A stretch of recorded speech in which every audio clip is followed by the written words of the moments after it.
ऊतक जो था उसकी कोशिकाएं परतों के रूप में व्यवस्थित होती है। टोटल मिला के हमारे पास कितने प्रकार के ऊतक थे? 4 प्रकार के ऊतक थे। उन 4 प्रकार के ऊतकों में उपकला ऊतक ही एकमात्र ऐसा ऊतक था जिसकी कोशिकाएं परतों के रूप में व्यवस्थित थी। अब मुझे बताओ, अगर उपकला ऊतक की कोशिकाओं की एक परत पाई जाएगी तो उसे कौन सी उपकला बोलेंगे? सरल उपकला कि जटिल उपकला? जल्दी जवाब दो, जल्दी जवाब दो। कौन सी उपकला बोलेंगे? सरल उपकला बोलेंगे कि जटिल उपकला बोलेंगे? जल्दी जवाब दो। यस,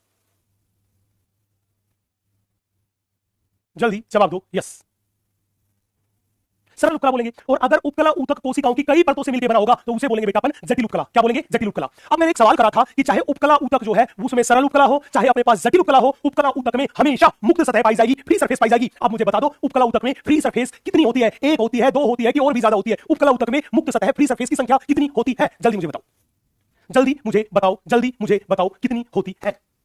ताबड़तोड़ जवाब। क्या बात है, लव यू लाडलो, क्या बात है, रसगुल्लो रसगुल्लियों, पापा की परियों, मम्मी के मगरमच्छो, उल्लू घोंचू झंडू सभी को वाह गजब शाबाश। 1 होती है, संख्या केवल कितनी होती है? 1 होती है। तो चलिए, इतनी बात हमने पिछले लेक्चर में कर ली थी। अब उससे आगे की कहानी मैं आपको सुनाता हूं, लेकिन उस कहानी को सुनाने से पहले जल्दी से आप सभी मोहमाया को त्याग दीजिए, टेंशन फ्री हो जाइए, दिमाग के खिड़की दरवाजे खोल लीजिए ताकि मैं कोई बात बोलूं तो वो दिमाग में घुस जाए, है ना। दिमाग के खिड़की दरवाजे खोल लीजिए, एकदम फैल के पसर के बैठ जाइए, क्योंकि रसगुल्ला आर्मी के कमांडर की क्लास है, एकदम बवंडर जबरदस्त जिंदाबाद। अब बच्चे बड़े ध्यान से देखिएगा।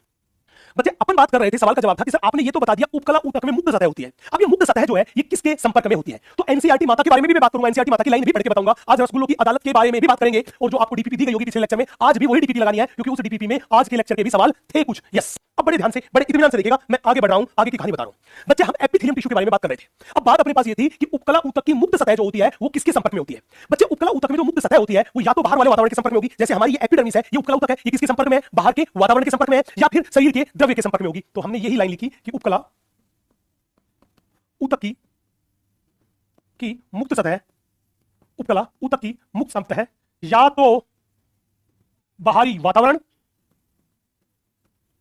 या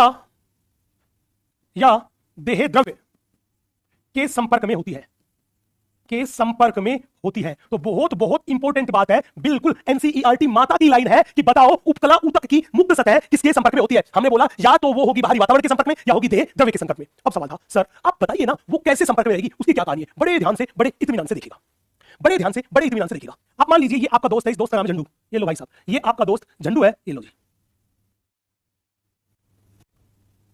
ये भाई साहब तुम्हारा लाडला प्यारा दोस्त है झंडू,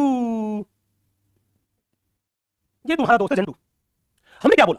बड़े ध्यान से देखना, हमने कहा कि ये आपका दोस्त झंडू है, ये झंडू के शरीर की देह भित्ति है। ये शरीर की क्या है मेरे बच्चे? आपने देखा कि ये झंडू है और ये झंडू के शरीर की देह भित्ति है, देह भित्ति है, ये लो, ये देह भित्ति है। अब बड़े ध्यान से देखना, ये देह भित्ति है और हमने बोला ये देह गुहा है और इस गुहा के अंदर शरीर के खूब सारे अंग है, ये लो।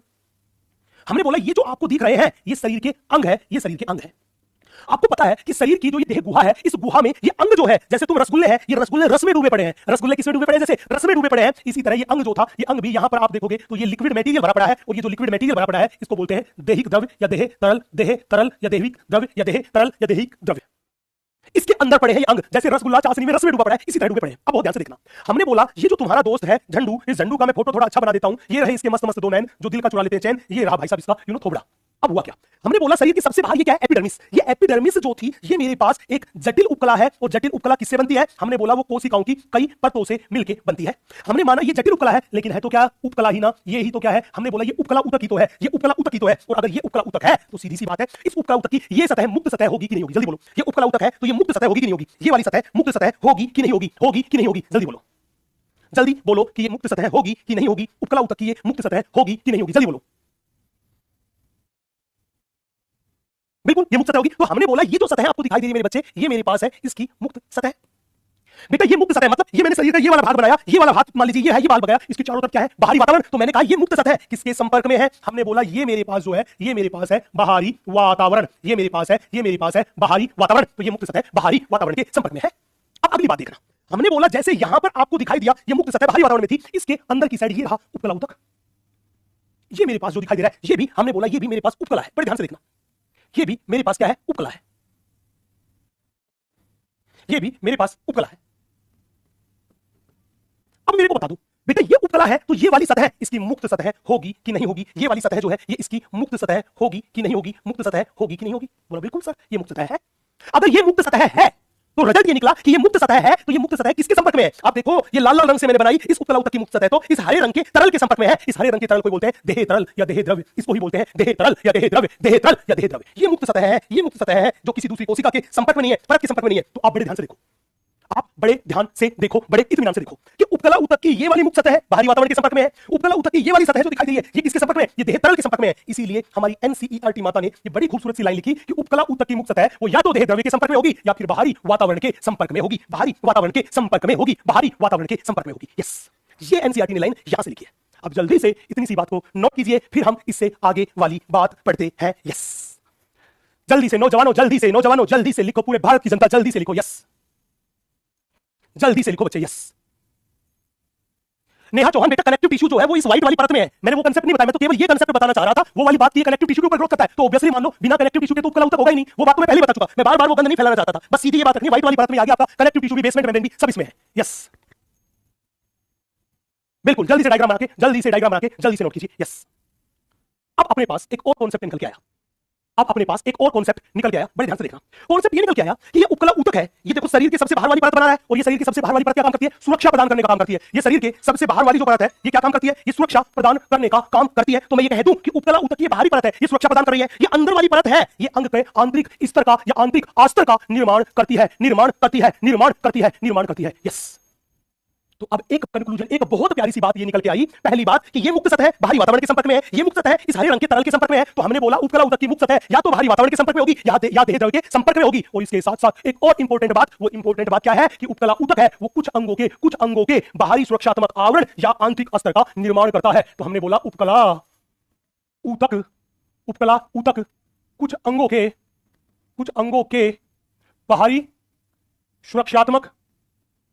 बाहरी सुरक्षात्मक आवरण या आंतरिक अस्तर का निर्माण करता है।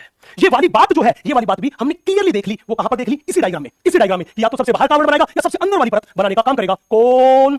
वो करेगा मेरे पास उपकला ऊतक। वो कौन करेगा मेरे पास? उपकला ऊतक। चले भैया, वो मेरे पास करेगा उपकला ऊतक। यस, उपकला ऊतक। यस, चले, वो काम करेगा उपकला ऊतक। चले, अब इतनी सी बात मेरे हिसाब से एकदम क्लियर होनी चाहिए। यस, इतनी सी बात मेरे हिसाब से एकदम क्लियर होनी चाहिए। यस, चले, अब अपन बात कर लेते हैं, किसी का कोई दुख दर्द है तो उस दुख दर्द पीड़ा के बारे में बात कर लेते हैं। चलिए भाई साहब, हम बात कर लेते हैं आंतरिक आस्तर का मतलब क्या होता है? बेटा आंतरिक आस्तर का मतलब अंदर वाली परत। अरे जैसे भाई आप कोई सूट वगैरह सिलवाते हो तो उसके अंदर कहते हैं ना, अंदर की साइड कपड़ा लगा दे, तो वो आंतरिक आस्तर है। तो देखो ये शरीर के अंदर वाली परत है, इस अंदर वाली परत को बोलते हैं आंतरिक आस्तर। अपन कह रहा है अंदर और बाहर दोनों जगह उपकला होगी। हाँ बेटा, सबसे अंदर वाली परत में भी, सबसे अंदर की साइड भी उपकला होगी और सबसे बाहर भी उपकला होगी, ये बात पक्की है। नेक्स्ट, हाँ बेटा ये देखो, ये मैंने दो अलग अलग, अरे भाई साहब रोहित सिंह, ये देखो मैंने पीले रंग से अलग उपकला ऊतक बनाया है, गुलाबी रंग से अलग उपकला ऊतक बनाया है। ये दो अलग अलग उपकला ऊतक है मेरे भाई। मतलब जैसे घर की दीवार की बाहर वाली सरफेस पे अलग पेंट होता है, अंदर वाली पे अलग पेंट, तो ये गुलाबी वाला अलग उपकला है, ये बाहर वाला अलग उपकला है। इस वाले के पास इसकी मुक्त सतह एक, इस वाले के पास इसकी मुक्त सतह एक। उपकला ऊतक के पास केवल और केवल एक मुक्त सतह होगी। आंतरिक अस्तर के बारे में बता चुके हैं, इंग्लिश में भी टर्म लिखेंगे अजय राठौर जी, थोड़ी देर देखिए मेरे दोस्त, थोड़ी देर देखिए। देह द्रव्य क्या होता है बेटा? शरीर के अंदर जो लिक्विड मटेरियल बना है, यहां पे जो लिक्विड मटेरियल बना है उसे बोलते हैं ऊतक द्रव्य, देह द्रव्य, देह तरल, टिश्यू फ्लूइड, एक ही बात है। यस, अनोदर सरफेस नहीं, गलत बात। एपिथेलियम टिश्यू में मुक्त सतह एक ही होती है। किसी भी एपिथेलियम टिश्यू की सतह या तो बाहरी वातावरण के संपर्क में होगी या फिर देह द्रव्य की सतह में होगी, क्योंकि उनके पास एक ही सतह होती है, उनके पास दो मुक्त सतह नहीं होती। यस, अब मेरे को बता दो, इतनी सी बात अगर क्लियर है, मैं थोड़ा सा आगे बढ़ूं। यस, एक बच्चा लिख रहा है सर टेबल बनाकर बता दीजिए। बेटा टेबल बना के बताने का जमाना गया है ना, उसमें तो नीट में तोते उड़ जाएंगे। कॉन्सेप्ट को सीखिए, है ना। जो टेबल बना के पढ़ने वाले थे उनके तोते उड़ चुके हैं नीट 2025 में, अब 26 में जाने क्या होगा, तो अगले साल जाने क्या समा होगा, हम में से कौन कहां होगा। फिर मिलना हुआ तो मिलेंगे ख्वाबों में, जैसे सूखे गुलाब मिलते हैं किताबों में। कॉन्सेप्ट सीखिए, रटने को छोड़ दीजिए। यस, बेहतरीन, शाबाश। अब अपन थोड़ा सा आगे बढ़ते हैं। बेटा पिछले लेक्चर में मैंने एक बहुत प्यारा सा सवाल आप लोगों की तरफ फेंका था। सवाल ये था कि उपकला ऊतक हमेशा संयोजी ऊतक के ऊपर वृद्धि करता है। अब सवाल तो ये था कि उपकला ऊतक संयोजी ऊतक के ऊपर वृद्धि क्यों करता है? उपकला ऊतक संयोजी ऊतक के ऊपर वृद्धि क्यों करता है? मैं उस सवाल का जवाब देता हूं कि उपकला ऊतक संयोजी ऊतक के ऊपर वृद्धि क्यों करता है। उपकला ऊतक संयोजी ऊतक के ऊपर वृद्धि क्यों करता है? उपकला ऊतक जो है वो संयोजी ऊतक के ऊपर वृद्धि क्यों करता है? सबसे बड़ा सवाल यही था। अब बड़े ध्यान से, बड़े इत्मीनान से देखिएगा बेटा, बहुत प्यारा कंसेप्ट है, एक बहुत प्यारा कंसेप्ट है कि ऐसी क्या मजबूरी थी उपकला ऊतक की कि उसे संयोजी ऊतक के ऊपर वृद्धि करनी पड़ी। कॉन्सेप्ट को सीखिएगा। पहली बात, हमें यह बात क्लियरली पता है कि उपकला ऊतक चाहे कहीं पे भी रहे वो हमेशा संयोजी ऊतक के ऊपर वृद्धि करता है। तो बच्चे मैंने मान लिया कि अपने पास ये जो ऊतक है ये मेरे पास है कनेक्टिव टिश्यू। अब याद रखना, कनेक्टिव टिश्यू संयोजी ऊतक एक ऐसा ऊतक है जिसमें रक्त वाहिनियों का जाल पाया जाता है, मतलब रक्त की सप्लाई होती है बहुत बहुत ज्यादा। तो संयोजी ऊतक में बताओ, अगर रक्त की सप्लाई बहुत ज्यादा होगी तो वो अत्यधिक संवहनीय होगा कि कम संवहनीय होगा, हाईली वेस्कुलर होगा कि लेस वेस्कुलर होगा? जल्दी जवाब दीजिए। यस यस, जल्दी बता दीजिए। यस यस, बताओ कम संवहनीय होगा कि अधिक संवहनीय होगा? जल्दी बताओ। यस, हाईली, बहुत ज्यादा। तो मैं ये कह दूं कि कनेक्टिव टिश्यू जो है उसमें रक्त की सप्लाई होती है बहुत ज्यादा, इसलिए कनेक्टिव टिश्यू जो है ये मेरे पास है अत्यधिक संवहनीय। कैसा है मेरे पास? ये कनेक्टिव टिश्यू जो है ये अत्यधिक संवहनीय है, ये अत्यधिक संवहनीय है। बोला सर ठीक है। अब हमने एक बात और बोली कि उपकला ऊतक कभी भी कनेक्टिव टिश्यू के सीधे संपर्क में नहीं होता, सीधे संपर्क में नहीं होता, क्योंकि दोनों के बीच होती है कबाब में हड्डी, और उस कबाब में हड्डी को क्या बोलते हैं? Basement membrane. बेटा अभी रुक जा, थोड़ी देर में हम इस बेसमेंट मेम्ब्रेन के बारे में भी, इस आधारी कला के बारे में भी बात करने वाले हैं। थोड़ी देर में हम इस बेसमेंट मेम्ब्रेन के बारे में भी, इस आधारी कला के बारे में भी बात करते हैं। तो याद रखना, उपकला ऊतक कभी भी संयोजी ऊतक के सीधे संपर्क में नहीं होता, इन दोनों के बीच में कबाब में हड्डी है, कौन? Basement membrane. अब इस बेसमेंट मेम्ब्रेन के ऊपर स्थित होती है उपकला कोशिकाएं। हमने मान लिया अपने पास ये जो दिखाई दे रही है बेटा ये उपकला कोशिकाएं है। ये मेरे पास जो आपको दिखाई दे रही है ये मेरे पास उपकला की कोशिकाएं है। ये लो, ये मेरे पास उपकला की कोशिकाएं हैं। ये लो, हमने कहा कि ये मेरे पास क्या है? हमने बोला ये मेरे पास है उपकला ऊतक या उपकला कोशिकाएं। ये उपकला ऊतक है या मेरे पास है उपकला की कोशिकाएं। अब एक बहुत प्यारा सा सवाल मैं आपकी तरफ फेंकता हूं। हमने जब ऊतक की परिभाषा बताई थी तो आपको बताया था कि कोशिकाओं के बीच में होता है अवकाश। यहां देखो, ये उपकला ऊतक की कोशिकाएं हैं, इन कोशिकाओं के बीच में ये रहा अवकाश, इन कोशिकाओं के बीच में ये रहा अवकाश, इन कोशिकाओं के बीच में ये रहा अवकाश, इन कोशिकाओं के बीच में ये रहा अवकाश। तो आप मेरे को ये बताओ कि उपकला ऊतक की कोशिकाएं हैं और जो कोशिकाओं के बीच का अवकाश है उस कोशिकाओं के बीच के अवकाश को क्या कहते हैं? जल्दी बताओ। कोशिकाओं के बीच का जो अवकाश है उस अवकाश को क्या कहते हैं? जल्दी बताओ। यस,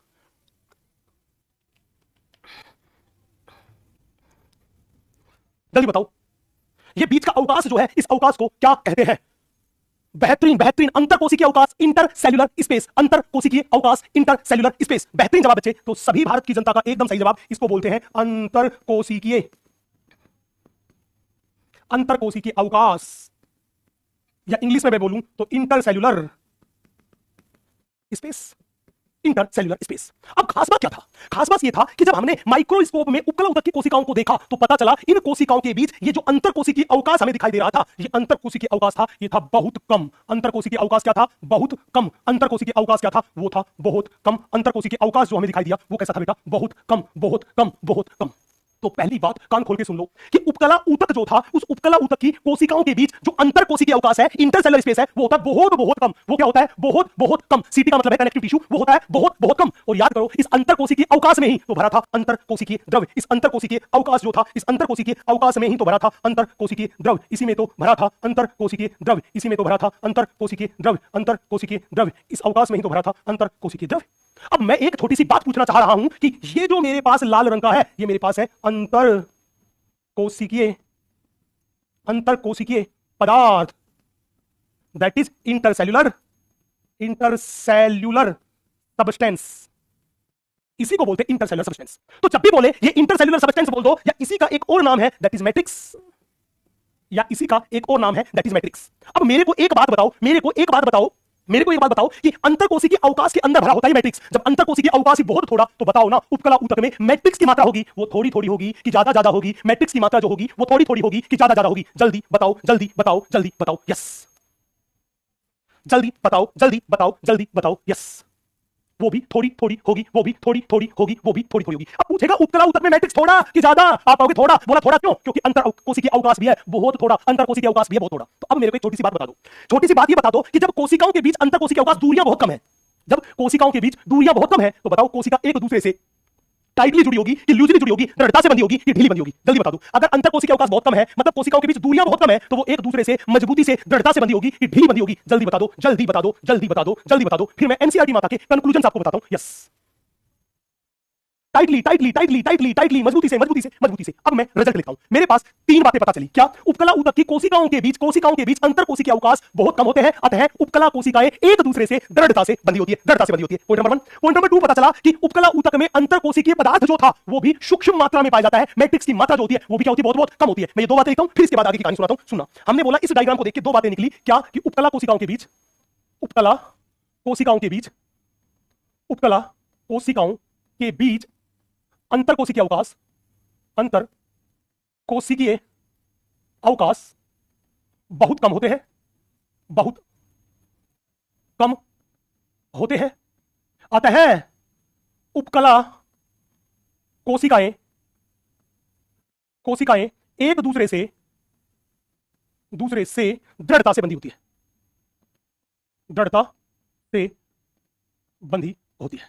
तो उपकला कोशिकाएं एक दूसरे से क्या बंधी बेटा? दृढ़ता से बंधी है। क्यों? क्योंकि दोनों के बीच अवकाश जो था वो बहुत बहुत कम था। Point number 1। पॉइंट नंबर 2 बड़े ध्यान से देखना, हमने बोला इस अवकाश में ही तो भरा होता है मैट्रिक्स। अरे जब अवकाश ही बहुत थोड़ा है तो भरे हुए मैट्रिक्स की मात्रा भी क्या होती है? बहुत बहुत कम। तो एनसीईआरटी माता की लाइन है कि उपकला ऊतक में सूक्ष्म मात्रा में अंतरकोशिकीय पदार्थ जिसको अपन बोलते हैं मैट्रिक्स पाया जाता है। सूक्ष्म मात्रा में अंतरकोशिकीय पदार्थ पाया जाता है। मैट्रिक्स की मात्रा जो होती है वो बहुत बहुत कम होती है। तीसरी बात, बच्चे एक बात बताओ, मैंने आपसे कहा कि अंतरकोशिकीय अवकाश बहुत कम है। देखो ये दो कोशिकाओं के बीच की खाली जगह बहुत कम है।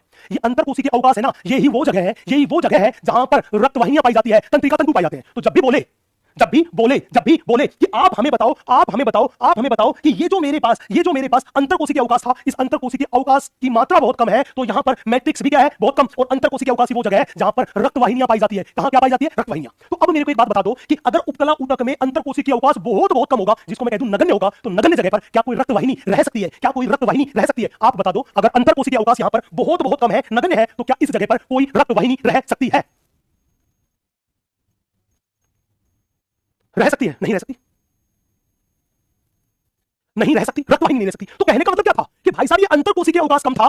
क्यों कम था ये? क्योंकि कोशिका एक दूसरे के बहुत नजदीक स्थित थी। जब अंतरकोशिकीय अवकाश कम था, ये जगह कम थी, तो उसमें भरे हुए मैट्रिक्स की मात्रा भी क्या थी? बहुत कम थी। मैट्रिक्स की मात्रा भी क्या थी? बहुत कम। ये अंतरकोशिकीय अवकाश इतना कम था कि यहाँ पे कोई भी रक्तवाहिनी नहीं पाई जाती थी। तो अगर मैं कहूं इस उपकला ऊतक में रक्तवाहिनी नहीं होती, तो बताओ ये उपकला ऊतक वेस्क्युलर हुआ कि नॉन वेस्क्युलर? ये संवहनीय हुआ कि असंवहनीय? उपकला ऊतक संवहनीय हुआ कि असंवहनीय? जल्दी जवाब दो। मैं स्क्रीन पर आपकी तरफ ही टकटकी लगा के देख रहा हूं। तो हमने क्या बोला? उपकला ऊतक में रक्त आपूर्ति अनुपस्थित होती है। अब बताओ जब रक्त आपूर्ति नहीं होती तो ये संवहनीय हुआ कि असंवहनीय? अरे क्या बात है, असंवहनीय हुआ सर। नॉन वेस्क्युलर, असंवहनीय, दैट इज नॉन वेस्क्युलर ऊतक। ध्यान रखना ये असंवहनीय ऊतक है, नॉन वेस्क्युलर ऊतक है। कौन? उपकला ऊतक। तो उपकला ऊतक कैसा है? असंवहनीय ऊतक है, नॉन वेस्क्युलर ऊतक है। अब सीन पलटेगा। ये सारा का सारा कंक्लूजन जो है, एक भी बात रट्टा मारने की नहीं है। ये सारी की सारी बातें, ये डायग्राम खुद चिल्ला के कह रहा है। कि उपकला ऊतक की कोशिकाओं के बीच अंतरकोशिकीय अवकाश बहुत कम था, इसलिए उसमें मैट्रिक्स की मात्रा भी थी बहुत कम। अंतरकोशिकीय अवकाश बहुत कम था, इसलिए कोशिकाएं एक दूसरे से दृढ़ता से टाइटली अटैच थी, मजबूती से जुड़ी हुई थी। ये अंतरकोशिकीय अवकाश बहुत कम था, इसलिए यहां पर रक्तवाहिनियां नहीं पाई जाती थी, रक्त की आपूर्ति नहीं होती थी। ये तीनों की तीनों बातें ये डायग्राम चिल्ला के कह रहा है। अब काम की बात सुनना भाई, हमें यह बात खूब अच्छी तरह पता है कि हमारे शरीर में पदार्थों का परिवहन करना, शरीर में पोषक पदार्थों को, ऑक्सीजन को एक जगह से दूसरी जगह लेके जाने का काम कौन करता है? बोलो ए गुल्लू, बोल रहे बेटा, बताओ पदार्थों को एक जगह से दूसरी जगह लेके जाने का काम कौन करता है? जल्दी बोलो। यस, जल्दी बोलो, जल्दी बोलो। Yes blood. यस, हमारे शरीर में पदार्थों को एक जगह से दूसरी जगह, पोषक पदार्थों को लेके जाएगा ब्लड। लेकिन बेचारा उपकला ऊतक, इसमें रक्त की सप्लाई है ही नहीं, लेकिन भाई साहब उपकला ऊतक की ये सारी कोशिकाएं जीवित कोशिकाएं हैं। कैसी कोशिकाएं हैं? जीवित कोशिकाएं हैं। उपकला ऊतक के पास रक्त की सप्लाई नहीं है, लेकिन कोशिकाएं जीवित कोशिकाएं हैं। और बताओ जीवित कोशिकाओं को उपापचय क्रिया को पूरा करने के लिए न्यूट्रिएंट्स चाहिए कि नहीं चाहिए? पोषक पदार्थ चाहिए कि नहीं चाहिए? जल्दी बोलो। उपकला ऊतक की जीवित कोशिकाओं को उपापचय क्रिया करने के लिए पोषक पदार्थ, न्यूट्रिएंट्स चाहिए कि नहीं चाहिए? जल्दी बताओ।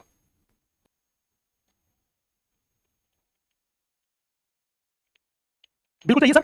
तो भाई साहब ये उपकला कोशिकाएं जो थी चिल्ला के एक बात कहती है। पूछो क्या बात कहती है? जल्दी, मैं कह रहा हूं ये उपकला कोशिकाएं जो थी ये चिल्ला के एक बात कहती है। पूछो क्या बात कहती है? सर क्या बात है? कोई तो रोक लो। क्या कहती है ये उपकला कोशिकाएं? बताइए क्या कहती है ये उपकला कोशिकाएं? सर बताइए आप क्या कहती है? सुनिएगा। उपकला ऊतक की जीवित कोशिकाएं चिल्ला के एक बात कहती है कि जिंदा रहने के लिए तेरी कसम, न्यूट्रिएंट्स जरूरी है सनम, मुलाकात से काम नहीं चलेगा। क्या चाहिए? न्यूट्रिएंट्स चाहिए। तो बोला कि भाई न्यूट्रिएंट्स कहां से मिलेंगे? तो बोला कि भाई न्यूट्रिएंट्स जो है वो न्यूट्रिएंट्स मिलेंगे कहां से? कौन सी ऐसी जगह है जहां से पोषक पदार्थ आसानी से मिल सकते हैं? तो बड़े ध्यान से देखना भाई, पोषक पदार्थ कहां मिलेंगे? जहां पर जितनी ज्यादा रक्त की सप्लाई होगी, पोषक पदार्थ भी तो उतने ही ज्यादा वहां पे जाएंगे। बोलो यस कि नो। जहां पर रक्त की सप्लाई जितनी ज्यादा होगी, पोषक पदार्थ भी तो उतने ही ज्यादा वहां पर जाएंगे। बोलो जाएंगे कि नहीं जाएंगे? जल्दी बोलो, जाएंगे कि नहीं जाएंगे? जल्दी बोलो, जाएंगे कि नहीं जाएंगे? बोला हाँ सर जाएंगे। तो बड़े ध्यान से देखो, ये उपकला उत्तक बिल्कुल हमारी तरह है। जैसे हम लोग हैं, हम एकदम फक्कड़ बाबा जी हैं, हमारे पास पॉकेट मनी नहीं होती, जेब खर्चे के पैसे नहीं होते, तो हम क्या काम करते हैं, एक अमीर माँ बाप की बिगड़ी हुई औलाद को, जिसके पास खूब सारे पैसे हैं, उसको अपना पक्का वाला दोस्त बनाते हैं और फिर हम उसके साथ रहते हैं। वो दोस्त जो था, जिसके पास खूब सारे पैसे हैं, वो हमारे ऊपर भी पैसे खर्च करता है और खुद पे भी पैसे खर्च करता है। बस उपकला उत्तक ने भी वही फंडा अपनाया। उसने देखा कि हम तो फक्कड़ बाबा जी हैं, हमारे पास तो रक्त की सप्लाई नहीं है, पोषक पदार्थ नहीं है, तो इन्होंने क्या काम किया, इन्होंने इस संयोजी उत्तक को देखा, क्योंकि संयोजी उत्तक अत्यधिक संवहनीय था। जब रक्त की सप्लाई बहुत ज्यादा थी तो पोषक पदार्थ भी बहुत ज्यादा था, इसलिए हमने बोला ये उपकला उत्तक ने पक्का दोस्त किसको बनाया, कनेक्टिव टिश्यू को। क्यों बनाया? ताकि पोषक पदार्थ ले सके। तो एक बात याद रखना कि उपकला उत्तक के पास पोषक पदार्थ जो जाते हैं वो कहां से जाते हैं? हमने बोला वो कनेक्टिव टिश्यू से पोषक पदार्थ जो थे वो इन उपकला उत्तक की कोशिकाओं में जाते हैं। कनेक्टिव टिश्यू से जो पोषक पदार्थ थे वो उपकला उत्तक की कोशिकाओं में जाते हैं और कोशिकाओं में जाएंगे तो वो किसको क्रॉस करके जाएंगे? किसको क्रॉस करके जाएंगे? इस आधारीय कला को, इस बेसमेंट मेम्ब्रेन को क्रॉस करके जाएंगे। जब हमने कहा कि उपकला उत्तक के पास पोषक पदार्थ कनेक्टिव टिश्यू से जाएंगे, तो मैं ये कह दूं कि उपकला उत्तक को क्या ऐसी मजबूरी थी कि उसे कनेक्टिव टिश्यू के ऊपर वृद्धि करनी पड़ी? तो आप क्या बोलोगे कि उपकला उत्तक पोषण के लिए, उपकला उत्तक पोषण के लिए संयोजी उत्तक पर निर्भर करता है। और जब संयोजी उत्तक से पोषक पदार्थ उपकला उत्तक के पास जाते हैं तो वो किसको क्रॉस करके जाएंगे? बीएम को, बेसमेंट मेम्ब्रेन को, आधारीय कला को क्रॉस करके जाएंगे। और अब बताओ, अगर पोषक पदार्थ इस आधारीय कला को क्रॉस करके और फिर उपकला उत्तक के पास पहुंचते हैं, तो बताओ आधारीय कला पारगम्य होनी चाहिए कि अपारगम्य होनी चाहिए? पारगम्य होनी चाहिए कि अपारगम्य होनी चाहिए? पारगम्य होनी चाहिए कि अपारगम्य होनी चाहिए? पारगम्य होनी चाहिए कि अपारगम्य होनी चाहिए? जल्दी बताओ।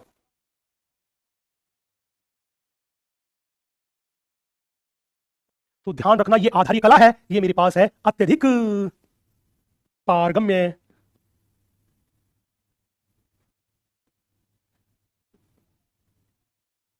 अत्यधिक पारगम्य, अत्यधिक पारगम्य। तो अब हमारे पास इस सवाल का जवाब मिल चुका है। सवाल का जवाब हमें मिल चुका है। सवाल क्या था? सवाल ये था कि उपकला उत्तक संयोजी उत्तक के ऊपर वृद्धि क्यों करता है? क्यों करता है? क्योंकि उपकला उत्तक पोषण के लिए संयोजी उत्तक पर निर्भर करता है। क्योंकि उपकला उत्तक पोषण के लिए संयोजी उत्तक पर निर्भर करता है, संयोजी उत्तक पर निर्भर करता है। तो एक बार ये वाला डायग्राम पूरा का पूरा एक बार बना लीजिए, ये वाला डायग्राम पूरा का पूरा बना लीजिए बेटा, फिर मैं ये पॉइंट लिखता हूं। यस, जल्दी से ये वाला डायग्राम पूरा का पूरा बना लीजिए, ये वाला डायग्राम पूरा का पूरा बना लीजिए, बना लीजिए। यस,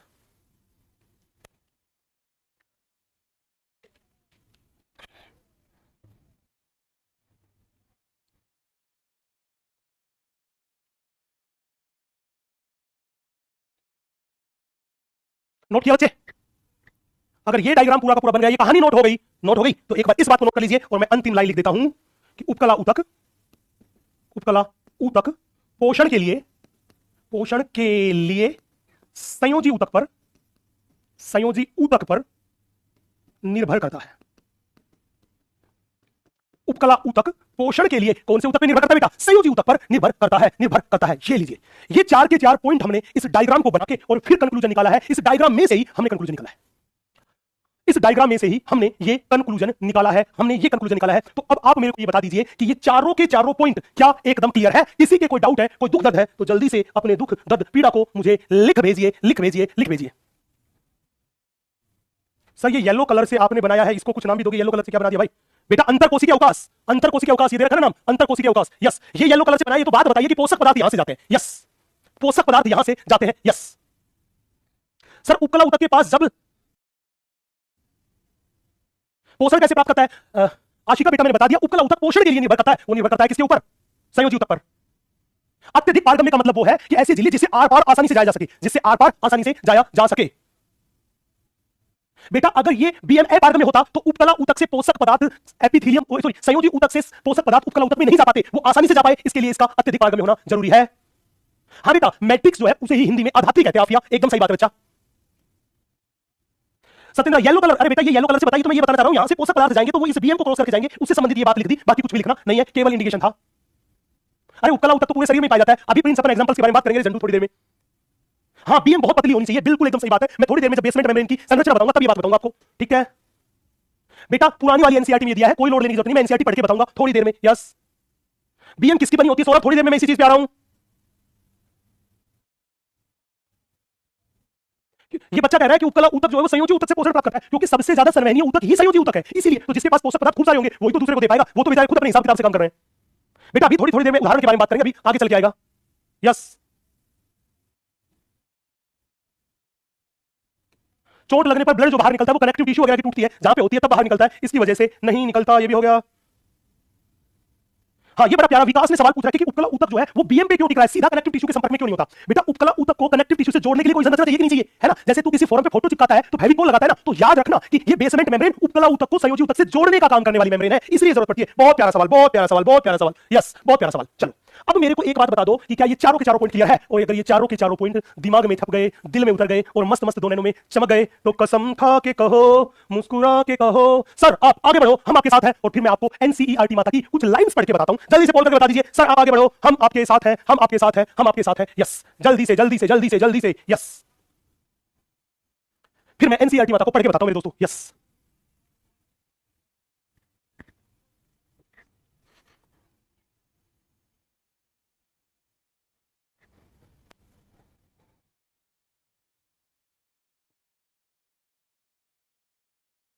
चलो भाई साहब, चलो भाई साहब, 96.9% जनता ने कह दिया सर आप आगे बढ़ो, हम आपके साथ हैं। इतने लोगों ने बड़ी शिद्दत से पढ़ा, जो कुछ लोग शिद्दत से नहीं पढ़ रहे। बेटा कॉन्सेप्ट को सीखिए, रट्टा मारने का समय नहीं है, नहीं तो फिर एग्जाम में दाएं बाएं झांकते रहोगे, उसका कोई सोल्यूशन नहीं है। तो मोहमाया को त्याग दीजिए और जुड़ जाइए ताबड़तोड़। चलिए भाई साहब देखते हैं क्या बोलती है एनसीईआरटी माता। बड़े ध्यान से देखना बेटा, मैं एनसीईआरटी माता की कुछ लाइंस आपको पढ़ के सुना रहा हूं। एनसीईआरटी माता उपकला ऊतक के बारे में बात कर रही है कि इसको सामान्यतः उपकला कहते हैं।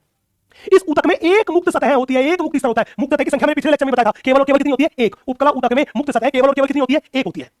जो एक और तो देहतल और दूसरी ओर बाह्य वातावरण के संपर्क में होती है, दूसरी ओर बाह्य वातावरण के संपर्क में रहती है, संपर्क में रहती है, संपर्क में रहती है। तो आपने क्लियरली देखा था, डायग्राम में देखा था, एक साइड तो बाह्य वातावरण में और दूसरी साइड शरीर का देह तरल या देह द्रव्य था, उसके संपर्क में थी। अगली लाइन लिखी थी कि इस प्रकार देह का आवरण या आस्तर का निर्माण करती है, आवरण या आस्तर का निर्माण करती है। ये सेकंड पॉइंट हमने लिखा था, यही पॉइंट था कि उपकला ऊतक जो था, उपकला ऊतक जो था, यहां पे ये जो पॉइंट लिख रखा है कि उपकला ऊतक कुछ अंगों में बाहरी सुरक्षात्मक आवरण या आंतरिक आस्तर का निर्माण करता है। ये लाइन एनसीईआरटी माता की यही वाली लाइन है, यही वाली लाइन है। फिर हमने बोला था कि उपकला ऊतक की कोशिका एक दूसरे से दृढ़ता से बंधी होती है। यहां पे देखिएगा, इसने बोला कोशिकाएं अंतरकोशिकीय आधात्री द्वारा दृढ़ता से जुड़ी होती है, दृढ़ता से जुड़ी होती है, दृढ़ता से जुड़ी होती है। और ये अंतरकोशिकीय आधात्री जो है, दैट इज मैट्रिक्स जो है, ये इंटरसेलुलर मैट्रिक्स जो है, इसकी मात्रा होती है बेटा बहुत बहुत कम, बहुत बहुत कम, बहुत बहुत कम। यस नहीं बेटा, अगर आपके पास नई एनसीईआरटी है तो पुरानी एनसीईआरटी लेने की जरूरत नहीं है। आप नोट्स को पढ़िए ना, उसमें सब कुछ तो है। मैं सारी की सारी एनसीईआरटी, पुरानी एनसीईआरटी की ये लाइन लेके आ रहा हूं, सारा का सारा नोट्स लिख रहा हूं, तो फिर लोड लेने की जरूरत नहीं है। बस आपका काम है जो आपकी नोटबुक में लिखा है उसे पूरी ईमानदारी से पढ़ना है, दैट्स इट। बाकी किसी भी मोहमाया में पढ़ने की जरूरत नहीं है। चले चले भैया, क्या इतनी सी बात क्लियर है? जल्दी बताओ, क्या एनसीईआरटी की एक एक लाइन, ये पूरा का पूरा पैराग्राफ क्लियर हो चुका है? जल्दी बोलिए यस। क्या एनसीईआरटी माता का ये पूरा का पूरा पैराग्राफ क्लियर हो चुका है? जल्दी से बताइए। अगर ये पूरा का पूरा पैराग्राफ क्लियर हो चुका है तो मैं आगे चलता हूं और कुछ बेहतरीन बातें बताता हूं। यस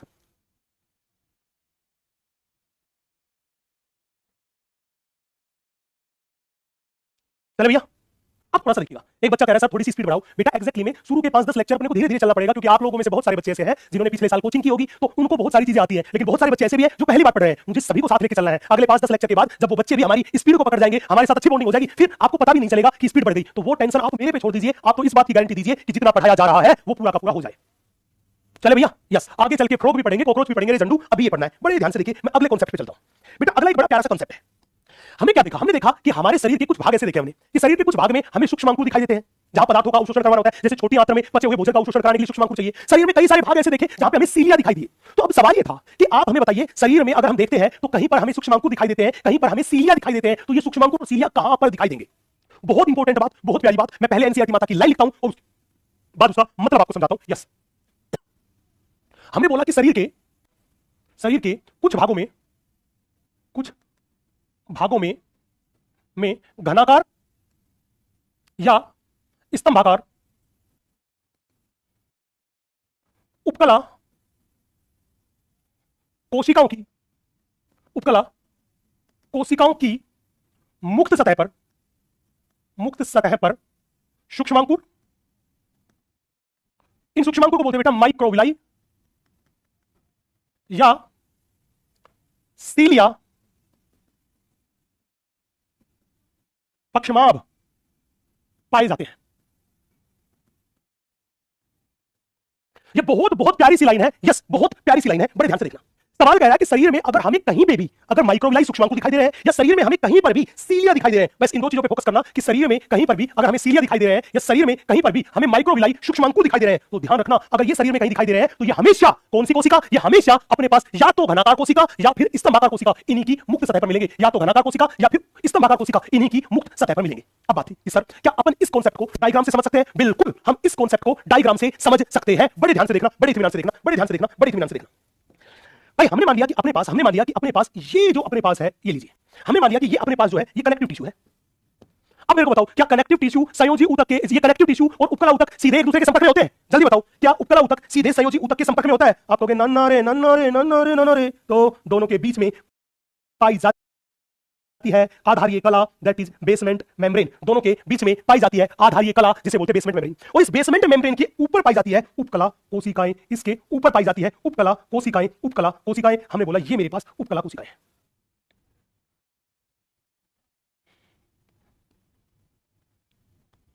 हमने बोला ये मेरे पास जो दिखाई दे रही है ये मेरे पास है उपकला कोशिका।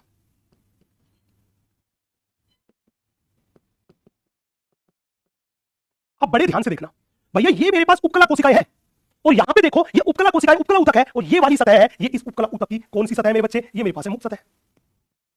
अब क्या कह रहा है? बोला अगर शरीर में कहीं पे भी उपकला ऊतक की मुक्त सतह पर, उपकला ऊतक की मुक्त सतह पर हमें क्या मिल जाए? सूक्ष्मांकुर मिल जाए या हमें सीलिया मिल जाए। सूक्ष्मांकुर क्या होते हैं? सूक्ष्मांकुर छोटे छोटे छोटे छोटे प्रवर्ध है, ये छोटे छोटे छोटे छोटे प्रवर्ध है, ये छोटे छोटे छोटे छोटे प्रवर्ध है, ये छोटे छोटे छोटे छोटे प्रवर्ध है, ये लीजिए, इन्हें ही बोलते अपन सूक्ष्मांकुर।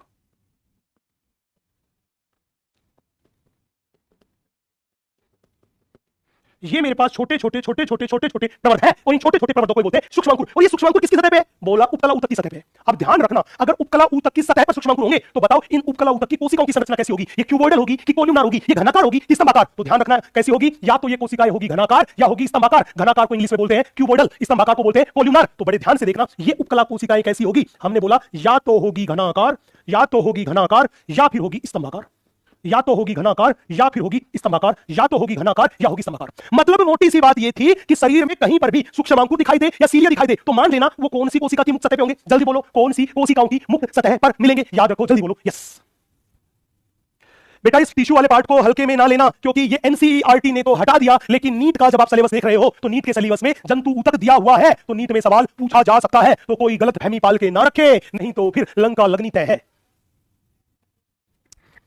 हाँ बेटा, उपकला कोशिकाएं तो रहेगी, लेकिन उपकला कोशिकाओं में भी उन कोशिका की संरचना कैसी होनी चाहिए? या तो घनाकार होगी या फिर स्तंभाकार। इन दोनों के अलावा किसी भी संरचना की कोशिका पे सूक्ष्मांकुर या सीलिया नहीं पाए जाते, सूक्ष्मांकुर या सीलिया नहीं पाए जाते। अब सबसे इंपॉर्टेंट बात थी सर, ये बात तो क्लियर हुई कि उपकला ऊतक की कोशिकाएं जो थी घनाकार या स्तंभाकार कोशिकाएं, उनकी मुक्त सतह पर मान लीजिए सूक्ष्मांकुर प्रेजेंट है। हमने कहा सर क्या आप हमें ये बात बता सकते हैं, क्या आप हमें ये बात बता सकते हैं कि ये सूक्ष्मांकुर होते क्या है?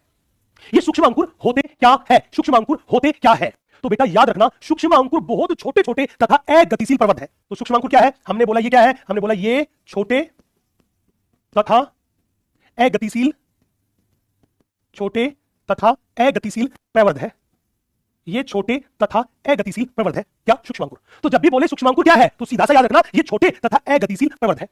पूछेगा सर ठीक है, इन प्रवर्धों की वजह से क्या हुआ? बेटा जब ये छोटे छोटे प्रवर्ध इस सतह पर आ गए तो इन प्रवर्धों के कारण ब्रश, कपड़े धोने की ब्रश है, उस ब्रश के जैसी अपीयरेंस आई। ये कैसे दिखाई दिए? ब्रश के समान दिखाई दिए। तो हमने बोला कि ये किसके समान? तो हमने बोला ये ब्रश के समान अपीयरेंस देते हैं, ये ब्रश के समान दिखाई देते हैं। तो मैंने बोला सूक्ष्मांकुर किसकी तरह? हमने बोला ब्रश के समान दिखाई देते हैं।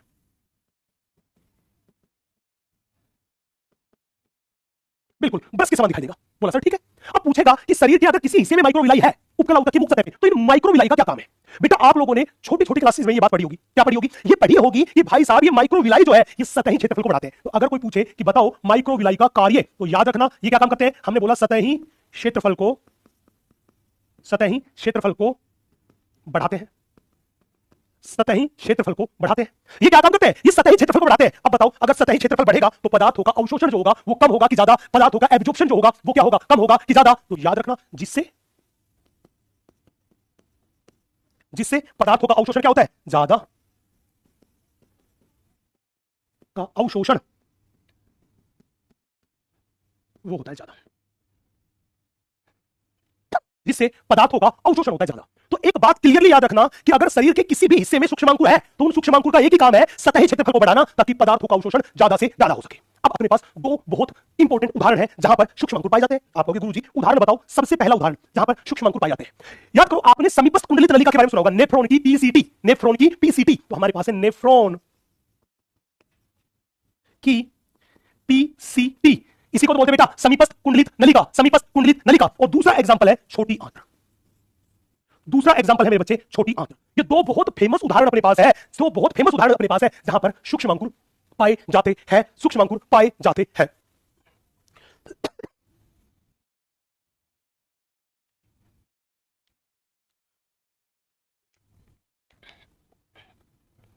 दूसरा मेरे पास है छोटी आंत्र, छोटी आंत्र, छोटी आंत्र। बेटा नेफ्रॉन में सूक्ष्म अंकुर पाए जाते हैं, वो तो घनाकार कोशिकाओं पे पाए जाते हैं। मैं आगे चल के बताऊंगा कौन सी कोशिकाओं पे, घनाकार पे। छोटी आंत्र में पाए जाते हैं, वो पाए जाते हैं स्तंभाकार पे। चाहे तो मैं ब्रैकेट में लिख दूं कि पीसीटी में घनाकार, छोटी आंत्र में स्तंभाकार कोशिकाओं पे,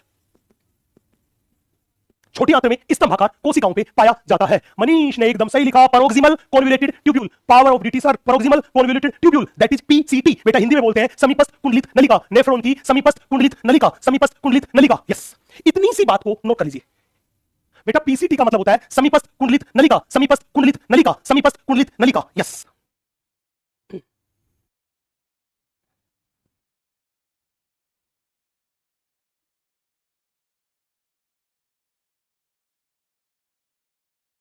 बहुत बहुत सही बात बेटा। यस, यहां पे होगी ब्रेस्ट बॉर्डर क्यूबोडल एपिथेलियम, क्योंकि ब्रेस्ट जैसे दिखाई दी। यहां पर होगी ब्रेस्ट बॉर्डर कोल्यूमनर एपिथेलियम। यस, शाबाश, बहुत अच्छी बात।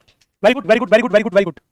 बेटा आमाशय में माइक्रोविलाई नहीं पाए जाते हैं। आपकी हिंदी वाली एनसीईआरटी ने वो गलत प्रिंट कर रखा है, गलत प्रिंट कर रखा है। आमाशय में माइक्रोविलाई नहीं पाए जाते हैं, माइक्रोविलाई छोटी आंत में ही पाया जाता है।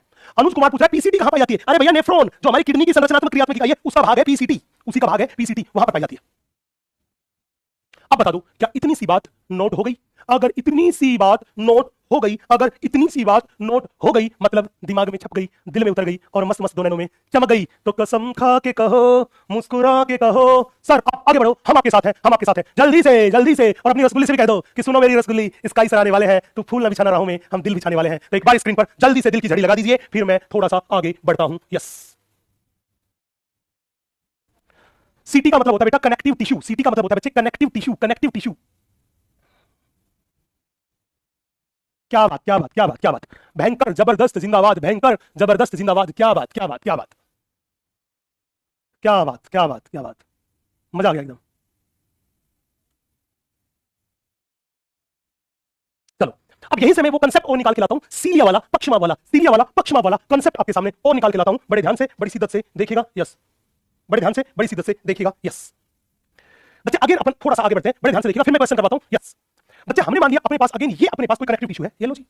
हमने बोला उपकला ऊतक कभी भी संयोजी ऊतक के कनेक्टिव टिश्यू के सीधे संपर्क में नहीं होता, क्योंकि दोनों के बीच में कबाब में हड्डी है, कबाब में हड्डी है। ये बेसमेंट मेम्ब्रेन, ये बेसमेंट मेम्ब्रेन, ये कबाब में हड्डी है। और इस बेसमेंट मेम्ब्रेन के ऊपर ये रही उपकला कोशिका, उपकला ऊतक, ये रहा उपकला ऊतक, ये रहा उपकला ऊतक, ये उपकला ऊतक की कोशिकाएं, जिनको हमने बोल दिया उपकला कोशिकाएं। ये रही अपने पास उपकला कोशिकाएं, उपकला कोशिकाएं, ये रही मेरे पास उपकला कोशिकाएं। हमने बोला ये उपकला कोशिका है, तो पक्का ये इन उपकला कोशिका की मुक्त सतह है। ये मेरे पास इन उपकला कोशिकाओं की मुक्त सतह है। बच्चों हमने एक बात आपसे बोली थी, क्या बोला था गुरुजी? हमने रे मेरे रसगुल्ले ये बोला था कि उपकला ऊतक की मुक्त सतह पर कहीं पर सीलिया भी पाए जा सकते हैं, पाए जा सकते हैं, पाए जा सकते हैं। ये लो बेटा, ये जो हमें दिखाई दे रहे हैं एग्जैक्टली में इन्हें हम बोलते हैं सीलिया, दैट इज पक्षमाभ। पूछेगा सर अगर शरीर के किसी हिस्से में हमें पक्षमार्ग दिखाई दे रहे हैं तो वो हिस्सा होगा कौन सा, कहां पर मिलेंगे? हमने बोला यस, इसके कई सारे उदाहरण हैं, जैसे सांस नली में तुम देख लो, महिलाओं की फैलोपियन ट्यूब, डिंब वाहिनी, अंड वाहिनी में तुम देख लो, ब्रोंकियोल्स में तुम देख लो, यहां बहुत सारी जगह जहां सीलिया पाई गई। लेकिन सीलिया अगर कहीं पे भी मिलेंगे तो वो कहां पर मिलेंगे? हमने बोला उपकला ऊतक की मुक्त सतह पर। और कोशिकाएं कैसी होगी? या तो घनाकार या हमने बोला स्तंभाकार, या तो घनाकार या स्तंभाकार कोशिकाओं की मुक्त सतह पर मिलेंगे, और किसी भी कोशिका की मुक्त सतह पर सीलिया नहीं पाई जाएंगे। अब सवाल था गुरुजी, ये सीलिया और ये माइक्रोविलाई, इन दोनों में अंतर क्या है? सबसे मोटा अंतर, माइक्रोविलाई बहुत छोटे छोटे प्रवर्ध है और कैसे है? अगतिशील, और कैसे है? अगतिशील। जबकि जबकि ये सीलिया जो है, ये जो सीलिया है, ये लंबे रोम है और कैसे है? गतिशील। तो हमने बोला ये मेरे पास है लंबे तथा गतिशील, लंबे तथा गतिशील रोम। ये बिल्कुल एक लंबे बाल जैसी संरचना है, गतिशील संरचना है, ये लंबे तथा गतिशील रोम है। कौन? सीलिया। पूछेगा गुरुजी आप बताओ, आपने बोला सीलिया गति करते हैं, मैंने कहा यस, ये विशिष्ट दिशा में गति करते हैं। मैंने बोला ये विशिष्ट दिशा में गति करते हैं, ये विशिष्ट दिशा में गति करते हैं। अब पूछेगा सर इनका काम क्या था? सबसे इंपॉर्टेंट बात थी कि ये जो मेरे पास है सीलिया, इन सीलिया का कार्य क्या है, ये क्या काम करते हैं, क्या काम करते हैं? बड़े ध्यान से देखना भैया, सीलिया जो है ये किसके ऊपर प्रेजेंट है? उपकला ऊतक की सतह पे प्रेजेंट है, उपकला ऊतक की सतह पे प्रेजेंट है। और ये सीलिया विशिष्ट दिशा में गति करते हैं, मतलब सारे सारे सीलिया या तो इस दिशा में गति करेंगे या सारे सारे सीलिया इस दिशा में गति करेंगे। बड़े ध्यान से देखना, हमने बोला कि मान लीजिए इस उपकला ऊतक से, मान लीजिए इस उपकला ऊतक से ये कुछ पदार्थों का स्रावण हुआ। ये पदार्थ जो है हमने बोला ये कोई कण है या म्यूकस है? हमने बोला ये मेरे पास जो लाल वाला दिखाई दे रहा है ये मेरे पास है कण, या मैं कहूं म्यूकस सलेस्मा, ये मेरे पास एक कण या म्यूकस है। ये कण या म्यूकस कौन से ऊतक की सतह पर स्थित है, पहले मेरे को बताओ। ये कण या म्यूकस है, ये कौन से ऊतक की सतह पर स्थित है, मुझे ये बताओ पहले जल्दी। यस। ओए आंसू बेटा, आगे बताइए। अभी हम उपकला ऊतक के बारे में सामान्य बातें कर रहे हैं। जब मैं बताऊंगा सरल शल्काकार उपकला घनाकार, तब सारी की सारी चीजें बताऊंगा मेरे दोस्त। अभी तो अपन बेसिक बात कर रहे हैं जो हमें पता होनी चाहिए। Yes yes. उपकला ऊतक की सतह। अब मेरे को बताओ, अगर ये सीलिया गति करेंगे, तो मैंने कहा सीलिया मान लीजिए इस दिशा में गति करेंगे, तो जब सीलिया गति करेंगे तो इस म्यूकस या कण, ये म्यूकस या कण जो है, इसको भी तो इसी दिशा में धकेलने का काम करेंगे। बोलो करेंगे कि नहीं करेंगे? बिल्कुल बिल्कुल। ये सीलिया जो थे, ये इसको इसी दिशा में धकेलने का काम करेंगे। चले, तो जब भी पूछे कि सीलिया का क्या काम है, तो मैं कह दूं सीलिया जो थे ये म्यूकस तथा कणों को विशिष्ट दिशा में संचलन करने का काम करते हैं। किसके ऊपर? उपकला ऊतक की सतह पर। उपकला ऊतक की सतह पर। तो हमने बोला ये उपकला ऊतक की सतह पर म्यूकस या मैं कहूं कणों का विशिष्ट दिशा में संचलन करने में सहायक है। तो जब भी बोले सीलिया क्या काम करता है, तो सीलिया का काम है म्यूकस का कणों का विशिष्ट दिशा में संचलन करना। कौन से ऊतक की सतह पर? याद रखना, उपकला ऊतक की सतह पर। उपकला ऊतक की सतह पर विशिष्ट दिशा में, जिस दिशा में सीलिया गति करेंगे, इनको भी उसी दिशा में धकेलने का काम करेंगे, इसको भी उसी दिशा में धकेलने का काम करेंगे। यस। अब सवाल था, सर क्या आप बता सकते हो कि हमारे शरीर के कौन कौन से भागों में सीलिया पाए जाते हैं? बेटा बहुत सारे भाग अपने पास है। मैं कुछ भागों के एग्जांपल यहां पे लिख देता हूं, बड़े ध्यान से देखना। जैसे अपने पास है श्वास नली, जैसे अपने पास है डिंग वाहिनी, इसी को बोलते हैं फैलोपियन ट्यूब। हमारे पास है ब्रोंकियोल्स, दैट इज इसको बोलते हैं श्वसनिका। ये कुछ उदाहरण हमने लिखे हैं, यस, जहां पर सीलिया आसानी से देखा जा सकता है। ये कुछ उदाहरण हमने देखे हैं जहां पर सीलिया को आसानी से देखा जा सकता है, यस। ये वो उदाहरण है जहां पर सीलिया को आसानी से देखा जा सकता है, यस। बेटा फैलोपियन ट्यूब बोलते हैं अंडवाहिनी को, जो कि मादा जनन मार्ग का भाग है, उसे ही बोलते हैं अंडवाहिनी को बोलते हैं फैलोपियन ट्यूब, जो कि मादा जनन मार्ग का भाग है। आगे बात करेंगे। अब मेरे को बताओ, इतनी सी बात नोट करो, फिर हम इससे आगे की कहानी आपको सुनाते हैं, इससे आगे की बात आपसे करते हैं। जल्दी से इतनी सी बात को नोट कीजिए, यस। जल्दी से जितनी सी बात को नोट कीजिए, यस।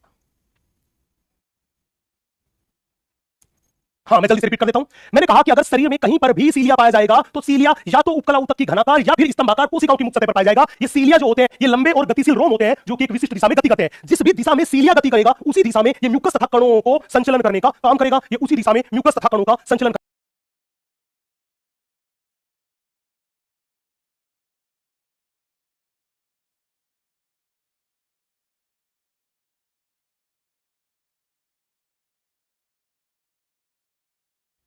यस, जल्दी से बताओ, यस।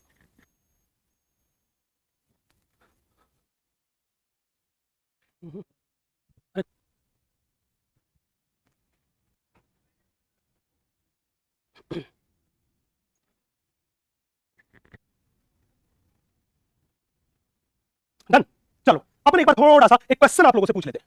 ये लीजिए, बड़ा भयंकर सा क्वेश्चन मैं आपकी तरफ फेंकता हूं, संभालने की कोशिश कीजिएगा, बहुत इंपॉर्टेंट बात है। हमने बोला सीलिया संयोजी ऊतक की सतह पर म्यूकस या कणों के विशिष्ट दिशा में संचलन में सहायक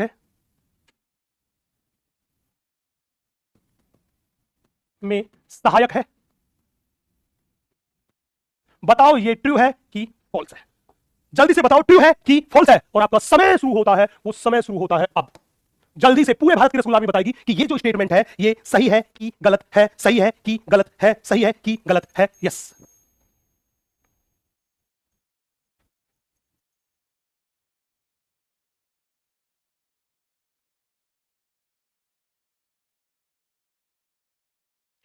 जवाब दीजिए बेटा, ये सही है कि गलत है? बहुत बहुत इंपॉर्टेंट बात, बहुत इंपॉर्टेंट बात,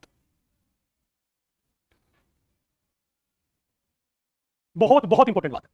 देखते हैं भारत की जनता का क्या जवाब आता है। यस, क्या बात है, कोई तो रोक लो। अरे आवार की छोड़ दी हमने तो लोग हमें भूलने लगे। शोहरत कदम चूमती थी जब हम बदनाम हुआ करते थे, जब हम बदनाम हुआ करते थे। यस, देखते हैं भाई साहब क्या जवाब दिया है भारत की रसगुल्ला आर्मी ने। ताबड़तोड़, जबरदस्त, जिंदाबाद। 44% जनता ने बोला ये गलत है, लगभग 56% जनता ने बोला ये सही है। तो बेटा ये स्टेटमेंट जो है वो एकदम गलत स्टेटमेंट है, एकदम गलत स्टेटमेंट है। क्यों? मैं बड़ा समझदार हूं, डेढ़ शाना आदमी हूं। मुझे पता था कि आप ऐसे बहुत सारे लोग हैं वो सारी बातें ढंग से नहीं सुनते, और मैंने बड़ी चालाकी से यहां पर संयोजी ऊतक लिख दिया, यहां पर संयोजी ऊतक लिख दिया। और अभी देखिए मैंने आपको डायग्राम बना के बताया था कि ये उपकला ऊतक रहा, और उपकला ऊतक की सतह पर से कणों का करता है। देखो उपकला ऊतक की सतह पर, यस, उपकला ऊतक की सतह पर। इसलिए मैंने कहा था बेटा रट्टे मारने में, मोहमाया में नहीं पड़ना, डायग्राम में कॉन्सेप्ट को सीखना है। जब कॉन्सेप्ट और डायग्राम, जब पूरा का पूरा डायग्राम दिमाग में बैठेगा तो फिर ये छोटी छोटी सिली सिली मिस्टेक होने के चांस नहीं रहेंगे। तो अब एक बार वो लोग मेरे को जल्दी से स्क्रीन पर आग लगा दे जिनके गलती पकड़ में आ गई कि जल्दबाजी में उन्होंने संयोजी ऊतक पे तो ध्यान ही नहीं दिया कि मैंने संयोजी ऊतक वाली कहानी बदल दी थी। जल्दी से मेरे को लोग बता दे। यस, जल्दी से मेरे को लोग बता दे जिनको कहानी क्लियर हो गई, स्क्रीन पर आग लगा के जल्दी से मुझे बता दे। यस,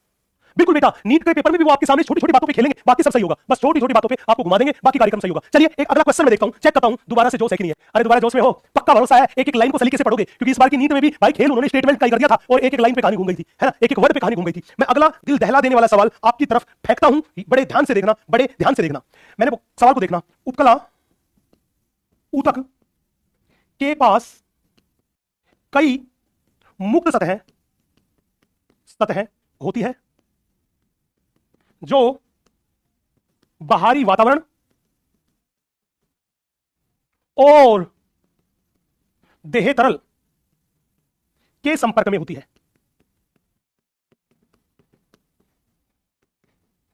देह तरल के संपर्क में होती है। आप मेरे को बता दो भाई साहब ये स्टेटमेंट ट्रू है कि फॉल्स है। भाई दिमाग के सारे खिड़की दरवाजे खोल लेना, फिर जवाब देना, नहीं तो गड़बड़ घोटाला हो जाएगा, नहीं तो गड़बड़ घोटाला हो जाएगा। दिमाग के सारे खिड़की दरवाजे खोल के फिर पोल पे जवाब देना, सही कि गलत।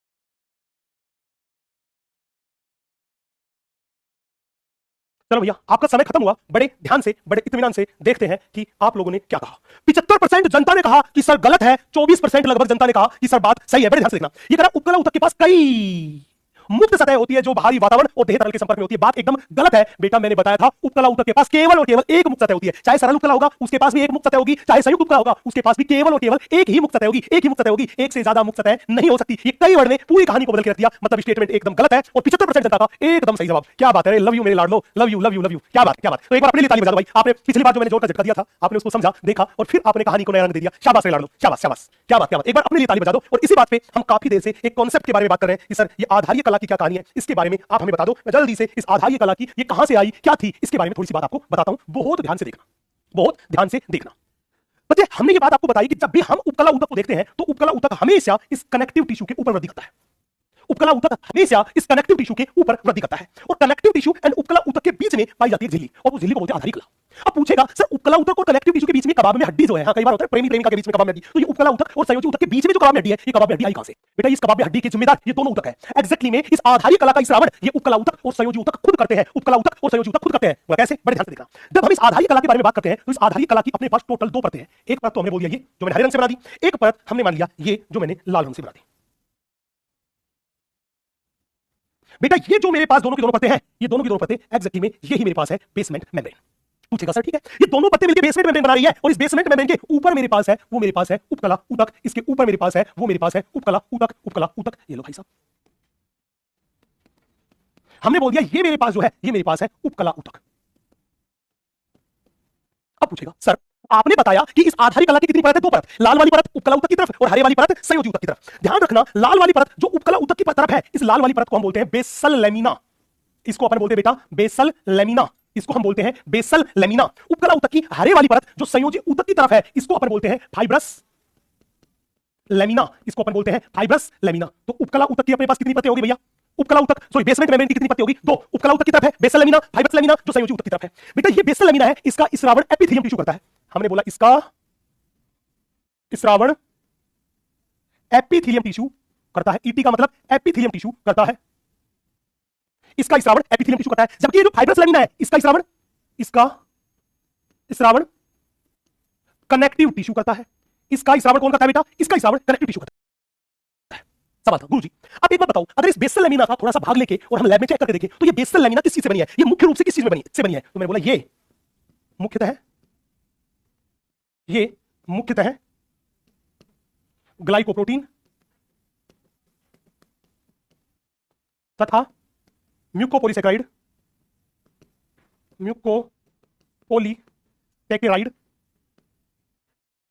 से बनी होती है। ये किससे? ये ग्लाइकोप्रोटीन और म्यूकोपॉलीसैकेराइड से बनी है। जबकि फाइब्रस लैमिना में पूछे तो मैंने बोला ये मुख्यतः प्रोटीन तंतुओं से बनी होती है। तो अब सवाल निकल के आया, गुरुजी आप तो हमें सीधी सी बात बताओ कि हम सीधी सी बात ये पूछना चाहते हैं कि कोई पूछे कि बेसमेंट मेम्ब्रेन का स्रावण किसने किया? हमने बोला एपिथेलियम टिश्यू और कनेक्टिव टिश्यू दोनों करते हैं, तो हमने लिखा इसका स्रावण एपिथेलियम टिश्यू तथा कनेक्टिव टिश्यू दोनों करते हैं। पहली बात पूछेगा सर आप एक बात बताओ, क्या ये जो बेसमेंट मेम्ब्रेन है जो दो परतों की बनी हुई है, जो कबाब में हड्डी है, किस किस के बीच? उपकला ऊतक और संयोजी ऊतक के बीच, और इसका स्रावण भी, ये दोनों के दोनों उतर रहे हैं। आप ये बताओ ना कि ये बेसमेंट मेम्ब्रेन एक निर्जीव परत है कि सजीव परत है? बेटा आपने सेल बायोलॉजी में पढ़ा था कि जीवन की इकाई कोशिका है। अगर सजीव कोई होगा तो उसमें कोशिका होनी बेहद जरूरी है, लेकिन याद रखना ये बेसमेंट मेम्ब्रेन जो है ये निर्जीव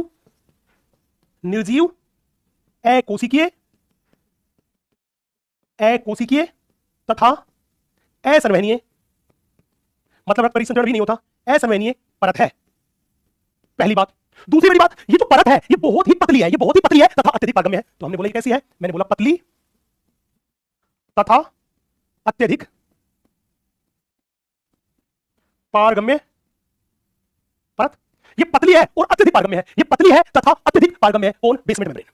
बेटा इतनी सी बात जो मैंने बताई है, बस केवल इतनी सी बात तुम नोट कर लो। पारगम्य का मतलब है परमिएबल, अत्यधिक पारगम्य। ये अत्यधिक पारगम्य है, इसीलिए संयोजी ऊतक से चीजें आसानी से उपकला ऊतक में चली जाती है। यस, केवल इतनी सी बात याद कर लो। उसके बाद मैं रसगुल्ले की अदालत जो थी उसके कुछ क्वेश्चन कराता हूं, दिल गार्डन हो जाएगा। आज जितने भी कॉन्सेप्ट सीखे हैं, याद रखना, मैंने पहले लेक्चर में एक वादा आप लोगों से किया था कि मैं कोई चीज रटाऊंगा नहीं, मैं हर एक चीज को बोर्ड पे आपको विजुअलाइज कराऊंगा। जैसे मूवी में किसी चीज को देखते हो, मैं सिखाऊंगा। और जब कोई आदमी किसी चीज को सिखाता है तो उसमें मेहनत ज्यादा करनी पड़ती है, लेकिन उसका परिणाम सुखद होता है। हो सकता है मुझे थोड़ा समय लग जाए मेरे टॉपिक को समझाने में, या आपके दिमाग में ये बात बैठाने में कि कॉन्सेप्ट को सीखना जरूरी है। रट्टा मारने से लंका लग जाएगी, इसमें थोड़ा सा समय लगेगा, लेकिन मुझे पता है कि तुम पक्का सीख जाओगे और पक्का तुम नीट 2026 को फोड़ोगे। मुझे पूरा भरोसा है।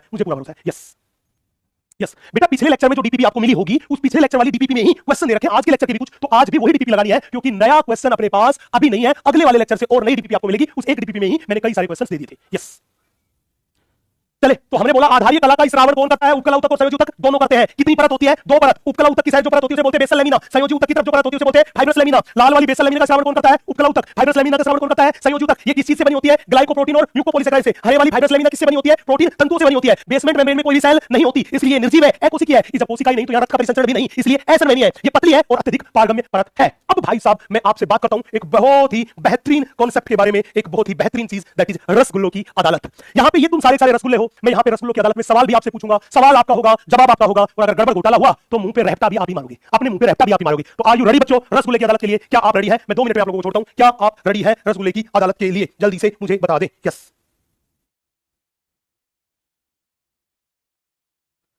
जल्दी से मुझे बता दे। अगर मुझे बता रहे हो तो ये लो, रसगुल्ले की अदालत का सबसे पहला सवाल आपकी स्क्रीन पर है और आपका पोल का समय भी शुरू होने वाला है। जल्दी से आ जाइए, रसगुल्ले की अदालत का सबसे पहला सवाल आपकी स्क्रीन पे है। आज देखते हैं किसमें कितना है दम। देखते हैं यहाँ पे पापा की परियां फोड़ती है कि मम्मी के मगरमच्छ, किसमें कितना दम है भाई? ये चेक करते हैं। पिछले सेशन में भी हमने कंपटीशन करवाया था लड़कियों और लड़कों के बीच, और साल खत्म होते होते लड़कियां जो थी उन्होंने बाजी मार ली थी। इस बार फिर हम ये तांडव मचाते हैं, देखते हैं कि पापा की परियां जबरदस्त जवाब देती है कि मम्मी के मगरमच्छ हो। बड़े ध्यान से देखना, बड़े ध्यान से देखना। ये बड़ा प्यारा खूबसूरत सवाल आपकी स्क्रीन पर, समय शुरू हुआ, अब जवाब दीजिए।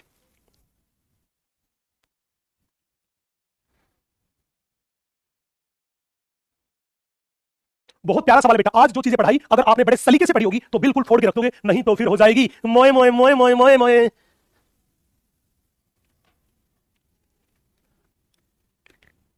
पोल में जवाब दे, पोल में जवाब दे भाई साहब, पोल में जवाब दे। देखिए कितने % जनता ने सही जवाब दिया। यस,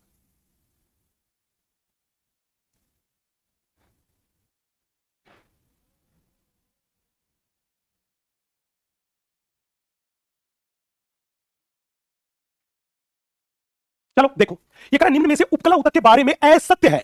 सबसे पहले बेटा जो बात है उसको एनसर्कल करना है। जब भी क्वेश्चन लगाओ तो ये बात पक्का ध्यान रखना है, इसको करना एनसर्कल। पूछ रहा है सूक्ष्म मात्रा में अंतरकोशिकीय पदार्थ पाया जाता है। बिल्कुल, हमने आपको बताया था कि उपकला ऊतक में अंतरकोशिकीय अवकाश बहुत कम होता है, इसलिए मैट्रिक्स की मात्रा भी बहुत कम होती है। एकदम सही बात है। असंवहनीय ऊतक है, हां अंतरकोशिकीय अवकाश बहुत कम है, इसलिए वहां रक्त का परिसंचरण नहीं होता, रक्त वाहिनी नहीं होती, असंवहनीय ऊतक है। कोशिका एक दूसरे से ढीली बंधी है। अरे ना भाई, कोशिका एक दूसरे के बहुत नजदीक है, और जब दूरियां बहुत कम होती है, नजदीकियां बहुत ज्यादा होती है, तो बॉन्डिंग मजबूत होती है, अंबुजा सीमेंट वाली बॉन्डिंग होती है। तो ये वाली बात तो गलत बात है। मुक्त सतह पाई जाती है, यस उपकला ऊतक में मुक्त सतह पाई जाती है। तो करेक्ट आंसर क्या जाएगा? कौन सी बात गलत है? थर्ड वाली बात गलत है। देखते हैं कितनी जनता ने थर्ड आंसर दिया। एक चीज अपन चेक भी कर लेते हैं। आप मेरे को बताओ, आप आइडिया लगाओ कि कितने प्रतिशत लोगों ने सही आंसर दिया होगा। चलो चेक कर लेते हैं। हम ये भी चेक कर लेते हैं कि आपकी सोचने समझने की क्षमता कितनी ज्यादा है। आप बताओ आपके हिसाब से कितनी प्रतिशत जनता ने सही आंसर दिया होगा? जल्दी से मैं टिक कर रहा हूं, बड़े ध्यान से देखिएगा। मैं टिक कर रहा हूं। कंप्यूटर जी 5 करोड़ का सवाल है, दिखाइए जवाब। ओ माय गॉड, 85% जनता का सही जवाब। और भाई साहब लोग लिख भी 85 90 85 90 70 80 85% जनता का सही जवाब। और इस 85% जनता में आप देखिए सबसे तेज आंसर दिया है, वो दिया है संदीप ने, उसके बाद विपुल ने, उसके बाद मोहित ने, उसके बाद जिया ने, उसके बाद रूपेश, उसके बाद अनिकेश, लोकेश, दिव्यांशु, सोमेश, माहिन। तो कहने का मतलब इस टॉप 10 की लिस्ट में जिया नाम की एकमात्र लड़की है। अरे पापा की पहियों जाग जाओ, हम तो हरियाणा के लोग हैं, और हमारे हरियाणा में तो एक बात कहते हैं कि मारी छोरी छोरा से कम है के।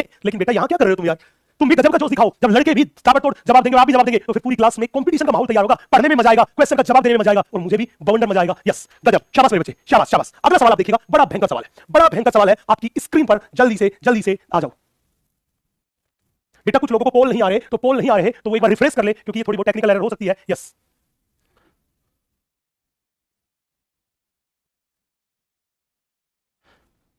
चलो कोई बात नहीं, अगर पोल नहीं आ रहा तो आप स्क्रीन पर लिख के जवाब दीजिएगा, बाद में चेक कर लीजिएगा। ये रहा हमारा बाउंडर सवाल आपकी स्क्रीन पर, और आपका समय शुरू होता है, वो समय शुरू होता है अब। आपका समय शुरू होता है अब।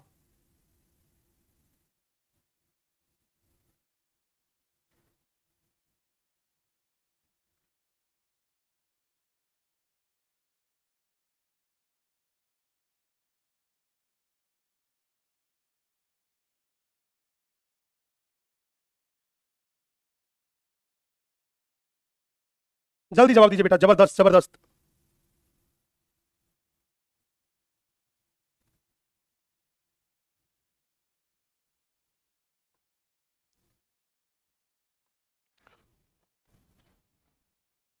चलो ये कह रहा है निम्नलिखित में से असत्य कथन का चयन कीजिए। अगेन ये कह रहा है बहुत हो गई सच्ची बात, अब बताओ झूठी बात। झूठी बात देखते भाई साहब, झूठी बात कौन सी है? ये कह रहा है उपकला ऊतक की कोशिकाएं परतों के रूप में व्यवस्थित होती है। बिल्कुल सही बात है। चारों प्रकार के ऊतक में उपकला ऊतक एकमात्र ऐसा ऊतक है जिसकी कोशिकाएं परतों के रूप में व्यवस्थित होती है। ये कह रहा है सभी जंतुओं में ऊतक पाया जाता है। वर्ड में देखना सभी, याद करो हमने बोला था संघ पोरीफेरा के जंतु ऐसे हैं जिनमें ऊतक नहीं होता, उनको छोड़ के बाकी सब में ऊतक होता है। तो ये वाली बात क्या होगी? एकदम गलत। ये कह रहा है उपकला ऊतक की उत्पत्ति तीनों जनन स्तरों से होती है। हाँ, उपकला ऊतक एक्टोडर्म से भी बन सकता है, उपकला ऊतक मेसोडर्म से भी बन सकता है, उपकला ऊतक एंडोडर्म से भी बन सकता है। एकदम सही बात है। ये कह रहा है आधारी कला का स्रावन उपकला तथा संयोजी ऊतक करते। बिल्कुल, आधारी कला का स्रावन ये दोनों ही ऊतक करते। एकदम सही बात है। तो गलत बात कौन सी है? सेकंड वाली बात गलत है। अब देखते हैं कितने प्रतिशत जनता ने सही जवाब दिया होगा, कितने प्रतिशत जनता ने गलत जवाब दिया होगा। चलो चेक करते हैं। तुम भी अपना आइडिया बता दो मुझे, है ना, कि तुम्हारे हिसाब से कितने प्रतिशत जनता ने सही जवाब दिया होगा। सही जवाब इसका है सेकंड। ओ माय गॉड, 70% जनता का सही जवाब। और इन 70% जनता में सबसे पहले जवाब दिया है, सबसे तेज जवाब दिया है 1.4 सेकंड में, वो विपुल ने दिया है, दिव्यांशु ने दिया है, उसके बाद तैनियत आई है, उसके बाद संदीप, सुरेंद्र, लोकेश, अंकित, संजना, आफिया, मोहित। यस, इस बार पापा की परियों की संख्या बढ़ी है। मतलब मैंने कहा था कि लड़कियों जोश दिखाओ, तो लड़कियों ने ताबड़तोड़ काम किया है, जोश दिखाया है। अब मैं देख रहा हूं ओवरऑल रैंकिंग, दोनों क्वेश्चन में क्या रैंकिंग रही। दोनों क्वेश्चन में सबसे फास्ट आंसर किया है विपुल ने, उसके बाद संदीप ने, उसके बाद दिव्यांशु ने, लोकेश ने, मोहित ने, जिया ने, रूपेश ने, तनिषा ने, सुरेंद्र ने, विपिन ने। बेहतरीन। और भी बहुत सारे लोग हैं, लेकिन स्क्रीन पे केवल 10 ही नाम है, और इन 10 में पापा की परिया है 2 और मम्मी के मगरमच्छ है 8। क्या बात है, शाबाश। और भी बहुत सारे लोग हैं जिन्होंने एकदम सही आंसर दिया होगा, लेकिन भाई स्क्रीन पे 10 के ही नाम आते हैं। शाबाश। मतलब आज के लेक्चर की मेरी मेहनत हो गई सफल, मेरा मतलब जो कठोर परिश्रम था वो हुआ सफल। अब मैं बात करता हूं आज के होमवर्क के बारे में। बच्चे सबसे पहला काम आपको नोट्स पढ़ो। ये नोट्स जो थे ये बहुत अच्छे से पढ़ने हैं। पिछले लेक्चर में जो डीपीपी मिली थी, उस डीपीपी के कुछ सवाल आज कवर हुए होंगे, तो उस डीपीपी के जो सवाल आज कवर हुए हैं, डीपीपी के सवाल, उन डीपीपी के सवालों को लगाओ, उस डीपीपी के सवालों को लगाओ। बेटा अगले लेक्चर में आपके पास बहुत सारे सवाल आने वाले हैं, क्योंकि इस वाले लेक्चर में और पिछले लेक्चर में तो हम बेस बनाने पे थे। मैं आपके सामने कुछ क्वेश्चन लिख देता हूं ताकि वो कर लें आप यहां पे बात कीजिए एक्सरसाइज नंबर सेकंड के बारे में। आपके पास जो मॉड्यूल है उस मॉड्यूल की एक्सरसाइज नंबर सेकंड में आइएगा। सेकंड के कुछ क्वेश्चंस के बारे में हम बात आपसे करते हैं। यस,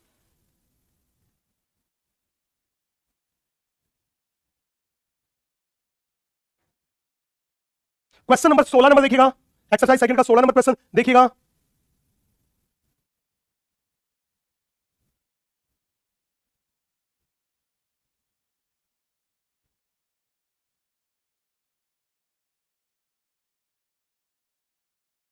बस बेटा एक्सरसाइज सेकंड का एक ही सवाल दे रखा है एक्सरसाइज में, इस कॉन्सेप्ट से रिलेटेड, तो और सवाल नहीं मिल रहा मेरे को। अगले लेक्चर में खूब सारे सवाल आपको मिलने वाले हैं।